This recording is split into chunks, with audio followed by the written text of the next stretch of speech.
seeing potential in this team that you guys can obviously build kind of lead and hold the kind of lead against the best team in the NBA, and then where does it take to get to that next step to be able to close out games like that? It takes time. It takes repetition. It takes practice and self-discipline. So it's only a matter of time where we get there. Continue to get better each practice, each day. You watch a great film session today, and we'll think we got a little bit better.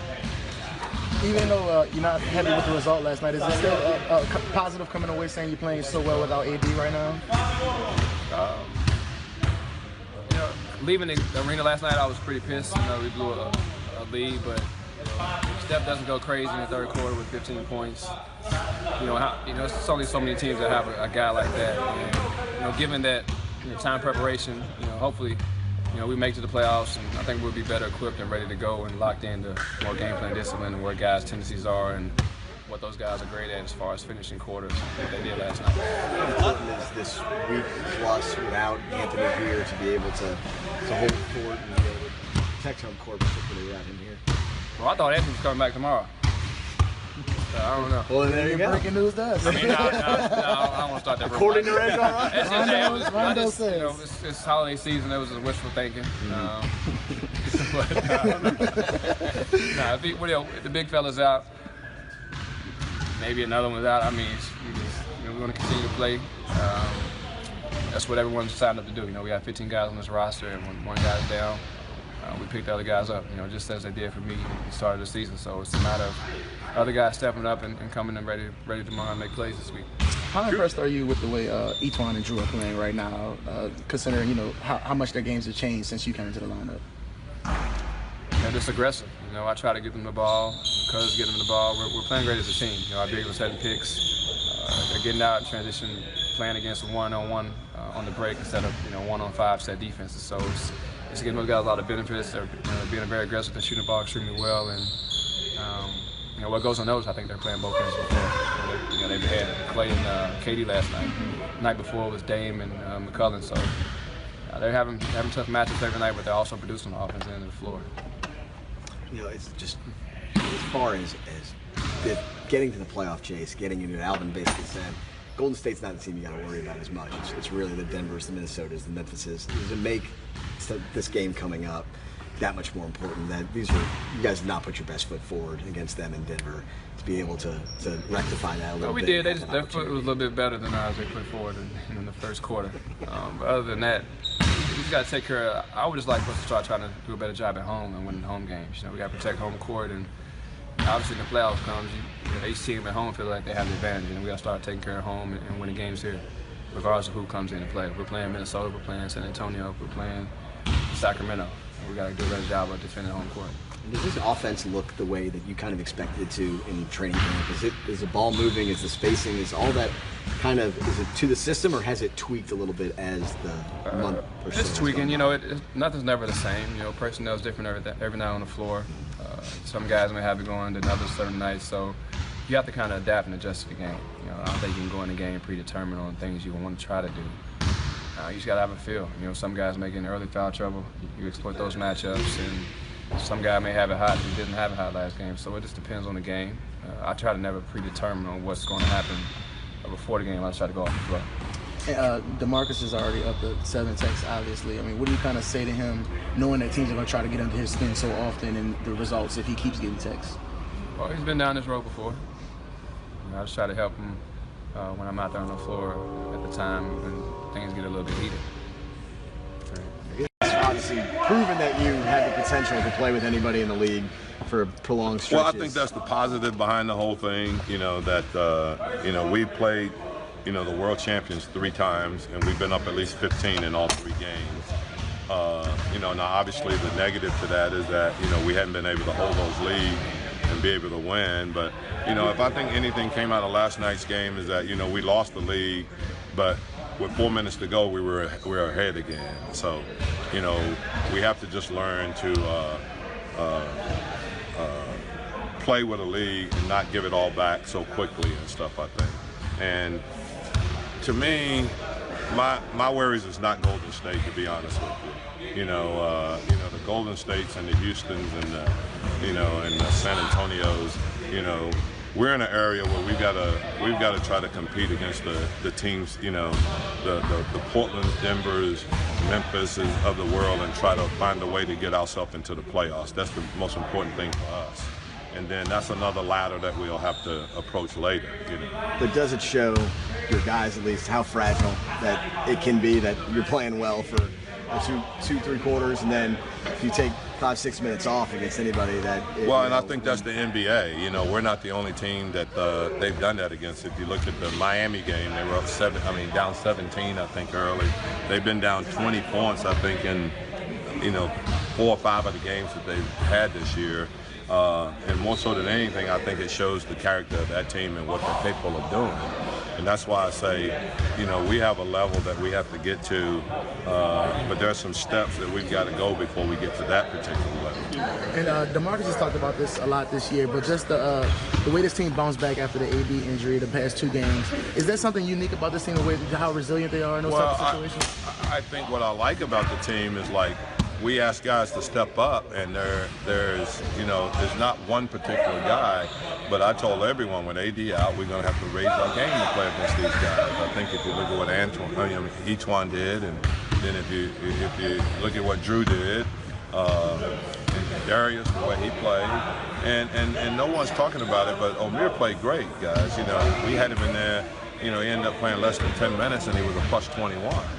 And so, you know, that was a lot of good things that came out of this that we gotta, you know, that we've gotta to take as positives. And like I said, there are no moral victories. We're not talking about a moral victory, but we're talking about taking a game and evaluating it and seeing, you know, the positives behind it, and then the negatives are what we really have to look at and try to improve. And with Drew, do you feel like he's finally in that role you envisioned him playing alongside DeMarcus? I do, and I said earlier that I thought when Rondo came back that Drew's game would really take off, and I think you can see that it has. The only thing that I think it does with Rondo on the floor, it gives him an opportunity to be more of a run-out, catch it on pitch-ups, and then attacking the basket before defenses get set. I think he's very good. He's probably as good as anyone in the league at that, and Rondo allows him an opportunity to do that. And also, I think when he's out on the floor with Darius creates spacing. You know, because now, obviously, if you're leading the league in 3-point shooting, they're much more aware of you.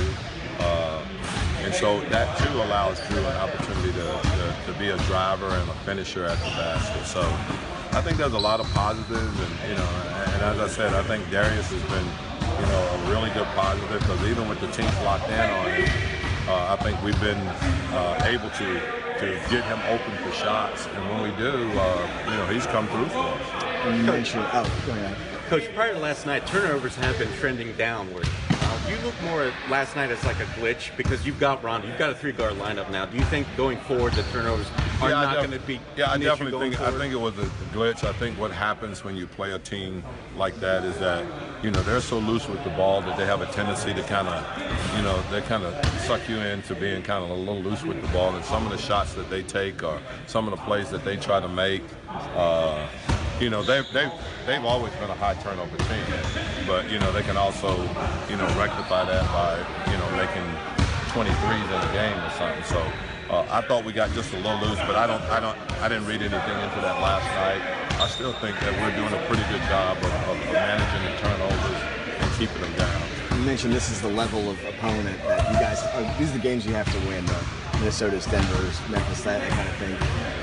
How bad the performance was there. Is this an opportunity to rectify against this team, to show that you guys are a team that can be better than? Yeah, I mean, you know, the game there is one of the 7 or 8 that you have during the NBA season, where everyone has one of those games.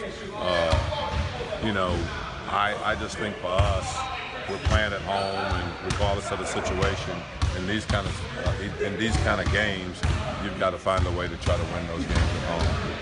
And when you made the switch to the 3-guard lineup, a lot of people circled a game like last night saying, hey, it's going to be tough matching up against the Kevin Durant's of the world. What do you think you kind of do to make things tough for him? I thought we did a great job on him, about as good a job as you can do, you know, considering, you know, that we have a guy that's probably 4 or 5 inches short of playing him. But I thought we did a good job of trying to push him out on his catches. made him a jump shooter and tried to keep him out of the lane. So, I mean, I think he ended up with 24 points or something, but, you know, for us, we thought we did a good job. Are you concerned at the amount of technicals at this point with DeMarcus, or is that something that you address, or you, I mean, how do you kind of... I mean, obviously you get a little concerned about it because at a certain number, you know, then the suspension starts. But, you know, it's just one of those unfortunate things, and we continue to talk about it and try to manage it as best we can. Could you have an update on Anthony? He seems to be moving really well. He is, and like that's why the day-to-day thing is there. We'll have to see, you know, we did something and shot around a little bit today and moved around a little bit. I think we'll see after practice how he feels, or tomorrow, you know, how he feels before we even, you know, begin to make a decision on him playing or not. But I can tell you guys right now, we will err on the side of caution. We're not going to stick him out there unless we're 100% sure that he's okay. There's not going to be will there be a minutes restriction when he comes back? Is that a... I don't know that yet. That's, you know, that's something that we'll discuss with, you know, with Dr. Suri when the decision is made that he's going to be out there playing again. Yeah, I mean, like, I think this team is full of fight. You know, each game we come in, we preach no excuses. You know, it sucks to have AD out, but you know, we still got 5 guys able to be on the floor. So everybody in here believes we still have a chance to win. So. Is there one aspect you can point to, like a missing piece, something that's not able to carry you guys through 48 minutes, or is it just not maintaining what was going on? I can name some things, I just can't speak on it. Yeah. You saw the game. I mean, what's your reaction just to the altercation with you and KD last night? You know, it sucks it happened. You know, I try to go out my way to, you know, do things the right way. And, you know, I felt most of it was instigated from the other end. But, you know, they felt we were both in the wrong. So it is what it is. And obviously, you talk a lot about, you know, people try to get under your skin and stuff like that. Now you're up to 7 techs. I mean, how important is it to kind of control that, knowing the consequences on the back end? I just got to keep trying to do what I'm trying to do, which is the right thing on a nightly basis. I see altercations coming my way. I try to, you know, go the opposite way from it. You know, I know I have a reputation in this league, and I know I'll never get the benefit of the doubt, so just got to keep trying to do the right thing. And just also, just the way Etuan and Drew have been playing, how big is that to have those 2 guys scoring as much as they have? Man, they were incredible last night. You know, having Drew playing the way he is, being aggressive, you know, that's the Drew we need on a nightly basis. If he's playing like that on a nightly basis, I think he's one of the best 2-way players in the league. So, and it takes our team to a whole other level. So when we get that Drew, we love it. Do you think it's just as simple as getting Rondo back and those guys are finally in the role where they should be now? You know, I've said it many times. Once Rondo's on the floor, he makes the game easy for a lot of guys. He takes guys' game to the next level. And since Rondo has been back, I think Drew and Etuan's game has gone to the next level. Darius Miller, his game is going to a whole other level. So he's just making the game easy for everybody. Thanks, guys.